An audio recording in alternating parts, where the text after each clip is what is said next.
Alors, dans ce menu, je vous montre l'utilisation du menu Force ou les principales trois fonctions dans le menu Force. J'ouvre mon fichier que l'on a eu la dernière fois. Ce qui me gêne un petit peu, et c'est la raison pour laquelle je le supprime, c'est les éléments. Je peux supprimer visualisation, activer, supprimer. Avec ça, on voit un peu mieux ce qui se passe. Ce qu'on a fait la dernière fois, c'est une force. Alors, on a déjà travaillé avec cette fonction force.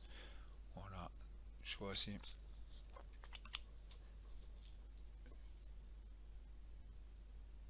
l'objet où on veut mettre la force, largeur de la force et finalement la direction.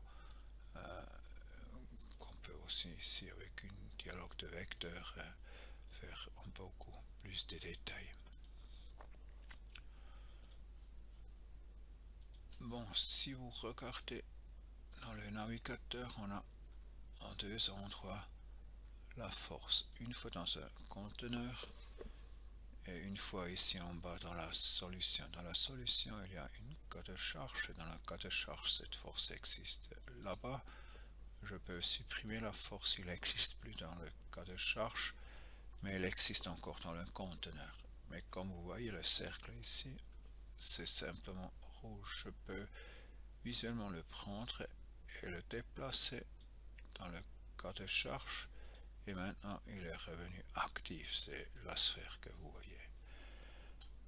J'introduis une force, mais maintenant normale sur une surface. Je choisis la surface ici, je prends les 5000 newtons ou quelque chose et j'applique. Vous voyez, il tire. Si on veut renverser la direction, on peut prendre ça visuellement ou dans le menu ici et puis changer la direction avec le signe minus. Maintenant ça pousse. J'avance encore une fois avec une force, je le mets dans les composants. Sur cette surface, je vais mettre une force dans la direction Y et c'est fait. Puis je vais sur la possibilité d'introduire un couple. Alors utilisez simplement ce couple. Ce moment-là, c'est quelque chose d'autre. C'est là où j'applique un couple sur un nœud. Ça veut dire la rotation du nœud et les rotations dans des éléments 3D n'existent pas. Alors c'est le couple. Il faut choisir quelque chose cylindrique. Je prends ce cylindre. Je regarde bien quelles unités j'ai. J'applique les 500 newton-mètres. Ok, on voit pas très bien ce qui se passe.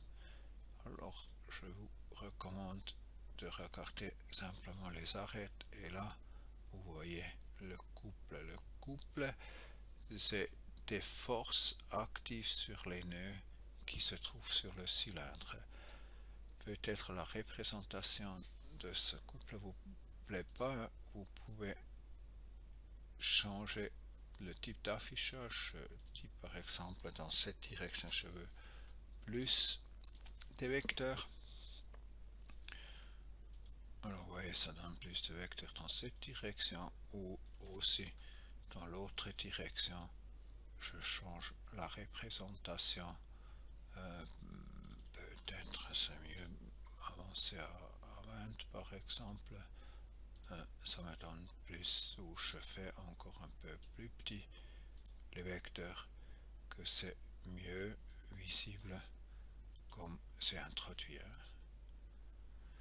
Vous pouvez aussi dire le nom, valeur et tout ça vient sur la graphique. Ok, je retourne à la visualisation avec l'ombre. J'introduis la troisième fonction. Ce qui est intéressant, c'est une charge type palier.